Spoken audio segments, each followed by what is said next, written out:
Welcome to another Opel Alexa video. Yes, we do call her Alexa, not Astra.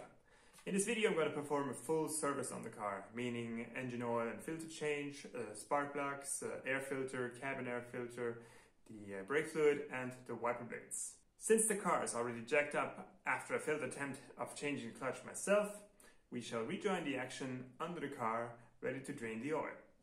So let's drain the oil in here. I think the drain plug is a T45 torque screw bolt or nut, so you can drain the oil. Get the ratchet ready. Also usually open up the oil filler cap so that the air can go through and the oil drains easier. Also just warmed up the engine. I went for a 20-kilometer drive, so the oil is really nice and hot and you can drain it easily. Doesn't need much. I always put in a new seal. Let's make sure.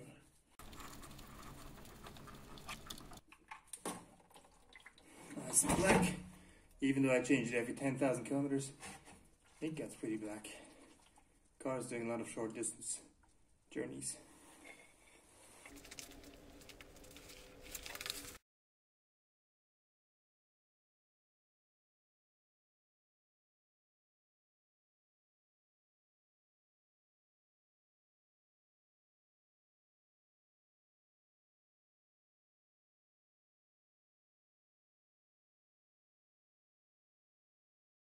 Right, new O-ring. I'm not sure if you need to change the O-ring every time. This is not going to help. My trusty mini pocket Swiss knife. But I ordered just as many O-rings as I did filters, so might as well just put a new one in there all the time. Every time I change the oil filter.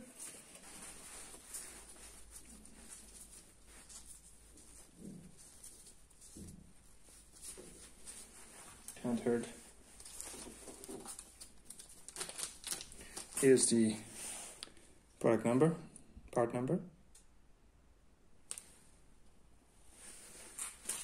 JP Group.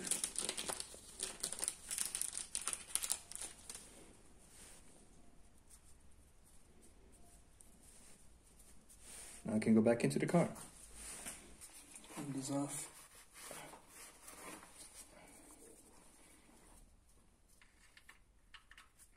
More or less. When it's okay if there's a little bit of oil on the seal, it's actually better than it being completely dry. Now it's all wet.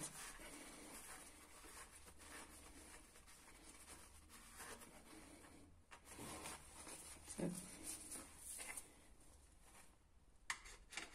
Tighten it down a little bit. My elbow built-in torque meter. That's about good. Not too tight. A little bit of brake clean. That's it. Let's put this into funnel this into an empty oil canister. I can bring it to my local recycling center. I always discard if your oils and whatever other chemical fluids properly. Bring it back to your local recycling center. You should usually be able to do that for free.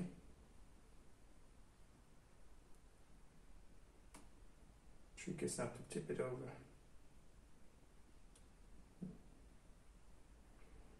Years of experience have made me an expert.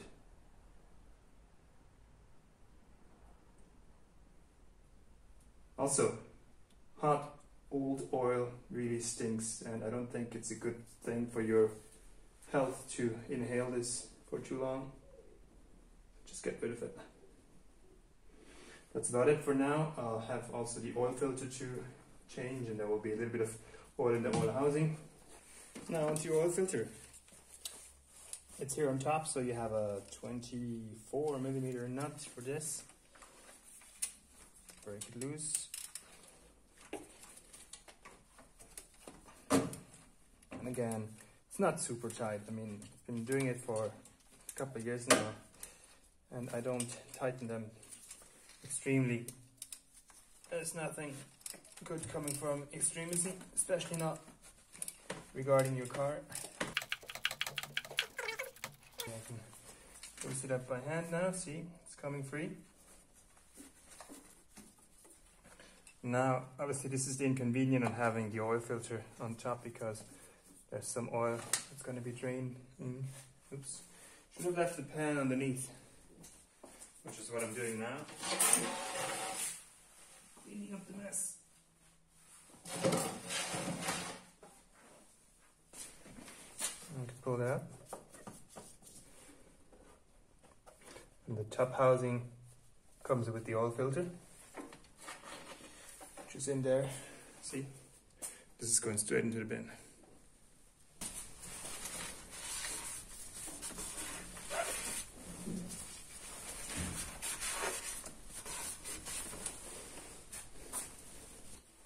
You get the old rubber O-ring out of here. You can use anything. You got a screwdriver as well, because this is all plastic, I don't want to damage anything, so I'm using plastic against plastic. This is out. And I have my new fresh oil. First I'm going to clean this with a brake clean.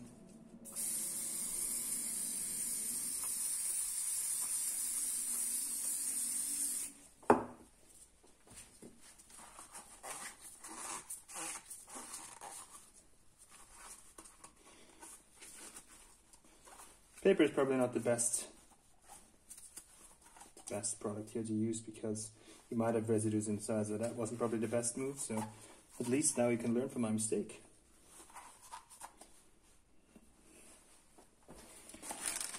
And the new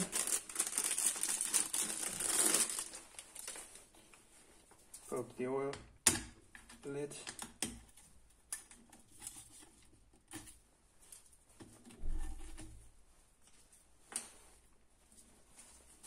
Into the fresh oil a bit. That's it.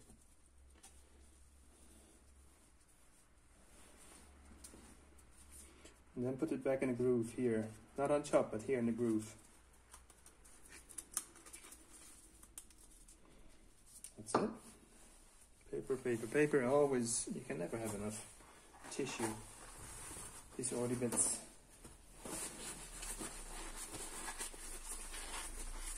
Oil filter. So you see you have these notches here on that side. This is the BOSCH P7006 oil filter. Goes into the grooves in here. Maybe drain out a bit of remaining brake clean. Push it in. See? Now it's in. It's not supposed to fall out. It's supposed to be held in place. Now we can put this back in. Drop it in there, tighten it, and then just, I don't know. I mean, there is a torque spec on this. I don't know, I'll take the larger, the longer extension.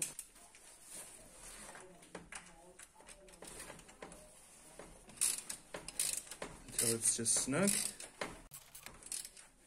A little bit more. That's it. The seal will do the sealing. Clean it off with a bit more brake clean. Not much left in this one. That'll do. Okie dokie. Open up the oil filler cap. So this 1.6 liter Ecotec takes 4.5 liters of 5W30 engine oil.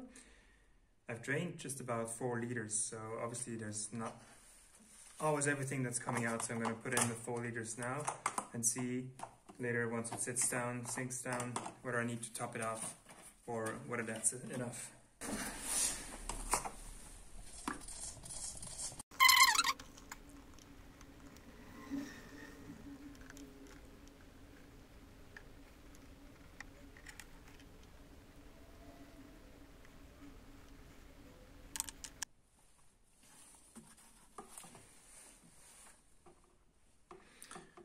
Make sure you get everything in.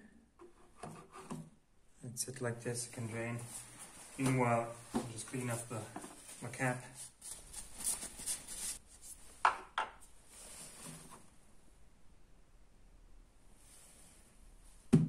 That's fine by me.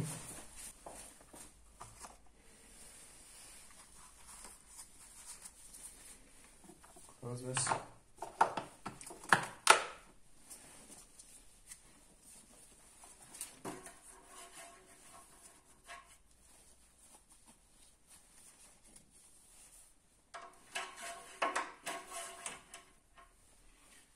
Yeah, right on top. I don't think I have to add more because I basically put in 4 liters. That's exactly as what I got out of it. So that should be fine. I'm just going to check again later if it's not too much, but I think it's fine. I've done this a couple of times on this car.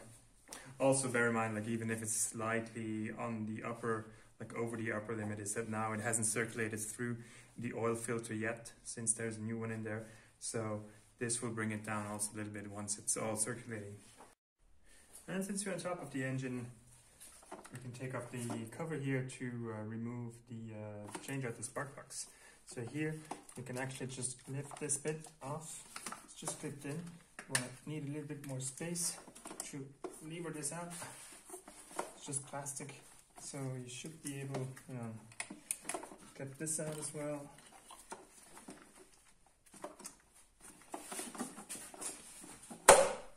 Pull this over, and then you can access to the coils. And this coil pack here, now I've disconnected it, sorry, it's a T40. 2 bolts.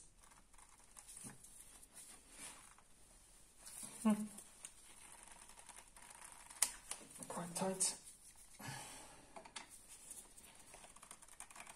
Not supposed to be quite that tight, even though I was the one tightening this the last time. Loosen this up. You don't want to you want to tighten it too much on aluminium. Lift it out.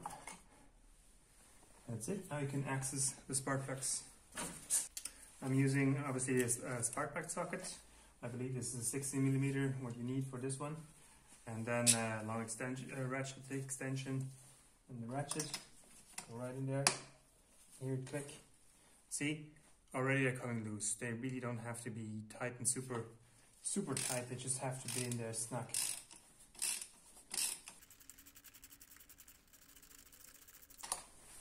That's one.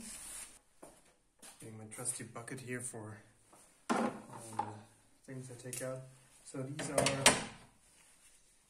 NGK V-Line.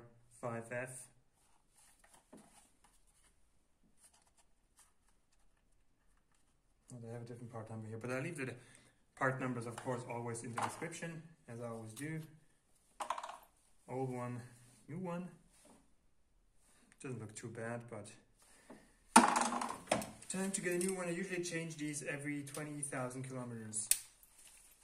But bear in mind that my service plan is not necessarily in line with the service plan of Opel, because since I'm doing it myself, I tend to change things more often, more frequently than the manufacturer recommends. With the oil change, I think on this model it's every 20,000 kilometers, which again, given the fact how we drive it, we do a lot of short distance, but also longer distance. But parts are relatively good value, and since I can do most of the work myself in this car, I don't mind changing them more often. It's better for the longevity of the car, and all in all, it's not costing me that much money until they really sit. And then just give it a little bit more, but I really don't want to tighten them too much. Now the issue that I have is that sometimes the spark plug socket doesn't want to come out. So in order to avoid what I am doing now is like taking it out again, Let's do this again, shall we? This time with proper tape, some gaffer tape. And this should hold. Yeah.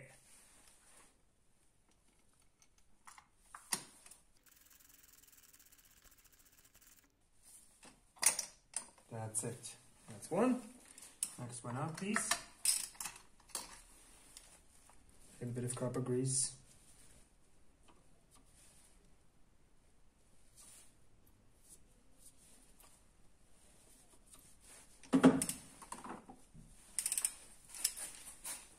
Straight in. That's it. Next one out. They all look pretty much the same. This one maybe looks a little bit more crusty. Still not bad.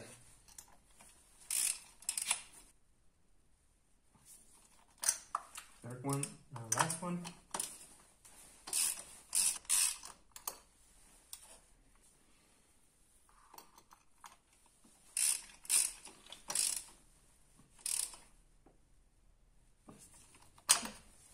That's it. Now the coil pack is ready to go back in. I also put some copper grease on the bolts here. Maybe a bit too much, but it is what it is. Put this all the way down properly. Get your T40, Torx, screwdriver. This all the way in. Again, snug. And then just a wee bit more. It. I mean, I don't know why this was so tight before. Put the connector here back in, cover back on. See how there are these notches here, so you can just put it in here, like about a centimeter distance. Slide it in.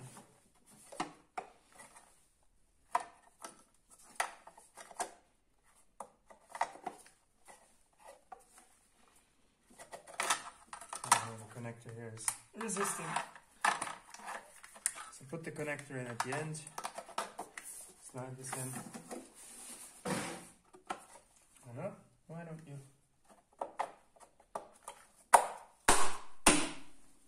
Just do it like that. Connector is back in, and then this part goes on top. And that's it. Okie dokie. Next step is the air filter. Let's put the bag for your screws. We have to undo the air filter housing here, with a T25 Torx screwdriver, and the intake hose here with a 7mm ratchet socket. Just loosen it up a bit. And that's just in case the whole thing doesn't come apart properly, but maybe it's just also enough to remove the T25 Torx.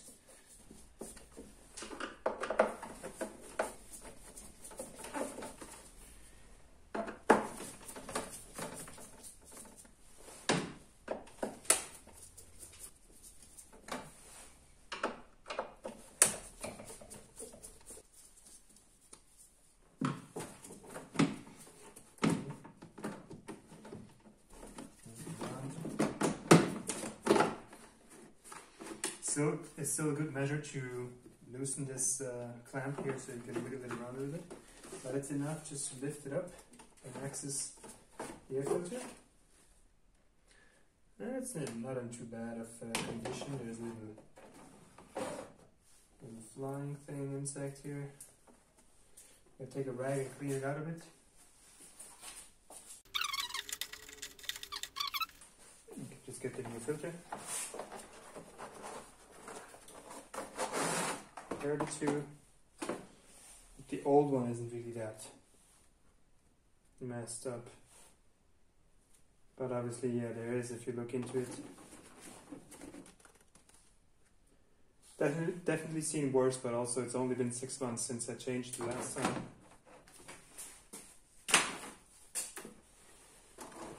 So that wasn't strictly necessary, but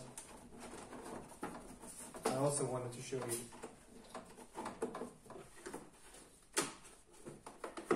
And then make sure here to guide this in underneath the frame here.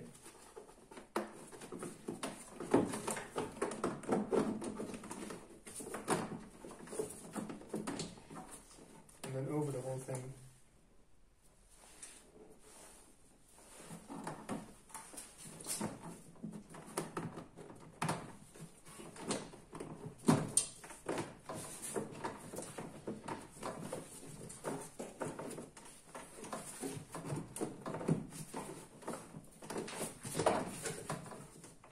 Make sure it sits properly, maybe also that sometimes the filter isn't properly inside the housing, but now you can see it lines up here with the lower and the upper part. Take a T25 again. Do it crisscross pattern so it sits snug.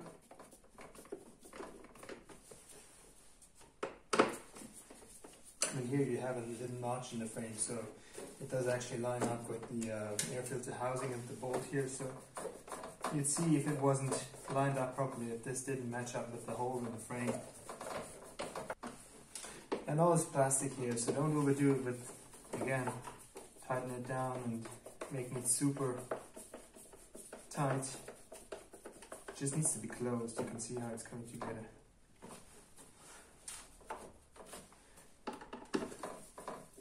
The older it gets and the more often you change these, the more likely it is that these plastic components are going to break, snap, so take care of them. Snug up the bracket here.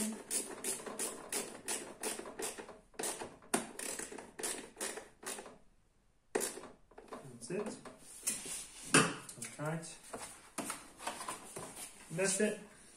Alright, so far we've changed the oil filter, also the spark plugs and the air filter. So what's left to do now is to change the brake fluid. First I'm going to drain and pump out the old fluid, or most of it. This one uses .4, so I'm using this hand pump just to suck out.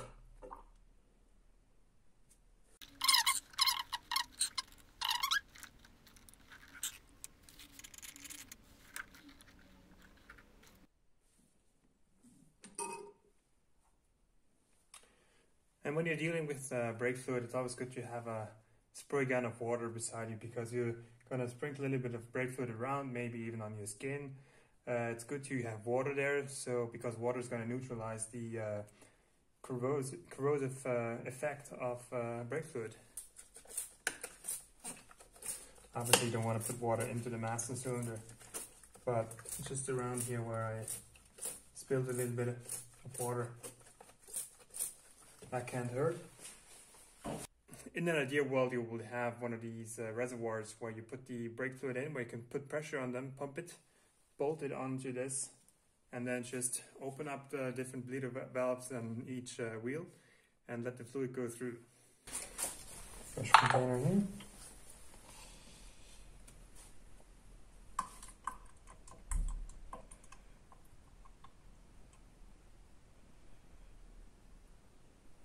That's it for now. Lid on. To bleed the system, I'm going to use my trusty bottle bleeder here. Basically what you have to do in general is to start from the furthest away from the master cylinder to the closest. So we're going to start with the rear right. The whole car is in jack stands now. Where you have your bleeder screw here. Remove your dust cap. Here in the back it's an 11mm socket. Just take the dust cap off. Put the ring on it. Put the hose on top of it, like so. And now you can open up like a quarter turn and then pump the brakes. Make sure that the fluid comes out and all the air bubbles come out and close again. And then work your way forward and do the driver's side, the left side, and then the front passenger side, and then the driver's side. And doing this, just keep topping off the brake fluid so that no air bubbles come into the system.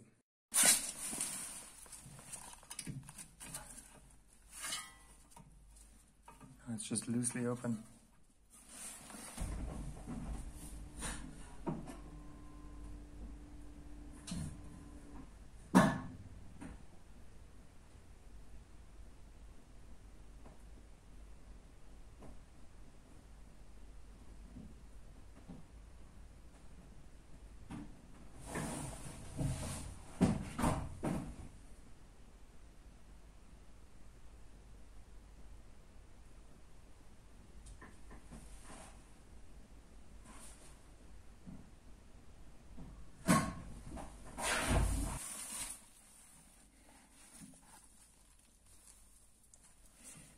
That's it. And take it down, make sure that that remaining fluid is running into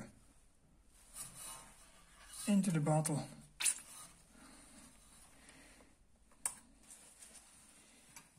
Clean this off.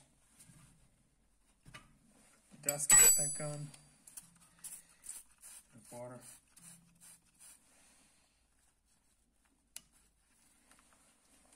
That's it for this side. Now repeat on all the other corners.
And then just remember to top off the brake fluid every now and again when you're bleeding your system. You don't want to dry empty or pull some air into the system, and especially once you're done,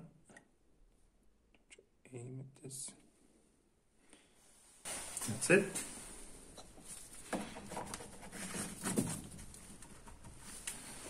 And I like to clean it off with a little bit of water just in case a little bit of brake fluid has come out on the side. Drain down just to neutralize the corrosive effect of the brake fluid. Use this time to give it a little bit of an extra clean. And that's it. Alright guys, so the brakes are all bled. I put the 4 wheels back on the car and torqued them down to 110 Newton meters. And now there are just 2 small things to do left on my list. Well, small. They're easy to do, but important. On the outside, the wiper blades, and on the inside, the cabin air filter. Up front, it's very easy to do that. Just lift up the wiper, and then you can turn the wiper blade counterclockwise and just pull it out. Because, well, it's best just to take something that actually matches the original attachments here with the pin. Take the new one, hold it up in the same direction. There's a little arrow here pointing forward. Got it in, flip it over, and that's it. Do the same thing on the other side. Lift, turn, and pull. Insert, turn, and bring it down again. And that's it for the front. In the rear, it's very similar. Lift up the wiper arm, turn it 90 degrees, pull it out. You can see where it's clicked in, and then get the new arm and just do the reverse procedure. Put it in place and pull the blade back until you hear a distinct click, and you're done. Now for the final touch, we're going to change the cabin air filter, and the cabin air filter is located here inside the dashboard behind the glove box, so you have to take the actual glove box out. To do that, you need a T20 Torx screwdriver, 4 bolts, 1, 2, 3, 4. Just take them out, and then you can pull the whole glove compartment out.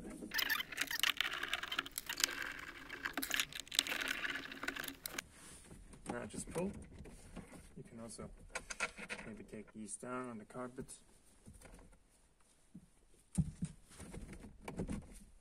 Should be able to. Oops, that wasn't supposed to come out, but that's fine. We'll just click right back in.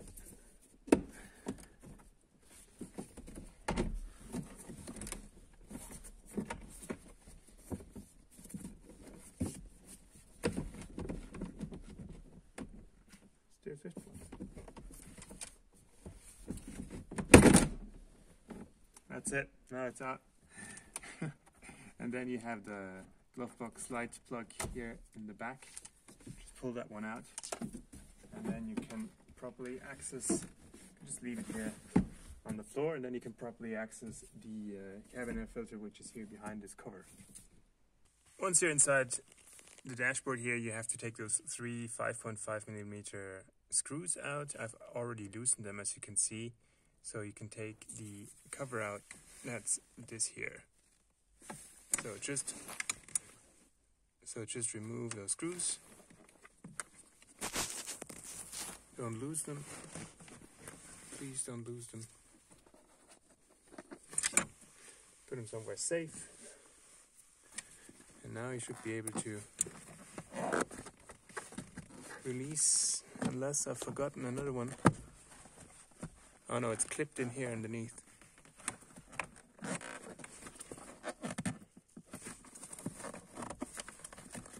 And from the top. Yeah, it has a clip up here on top.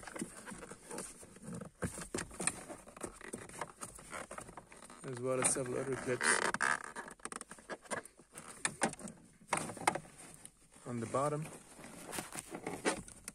These might break because, let's face it, it's old plastic and it's quite rigid plastic. So there's a clip up top here and one underneath, and then you just have to unclip it and pull it out. Here, I've taken it out off camera. That's the cover. And here we have the air filter.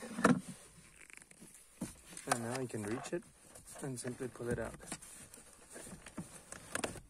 It's the most unpractical placement for an cabin air filter I've ever seen, because when you put the new one in, you have to guide it in, but then this box here is sort of in the way to guide it in straight. And that's why this air filter looks like this, because it's basically putting it in will make it crumble a little bit. Well, unless you know how to do it better. Obviously the new one has a marking of the airflow.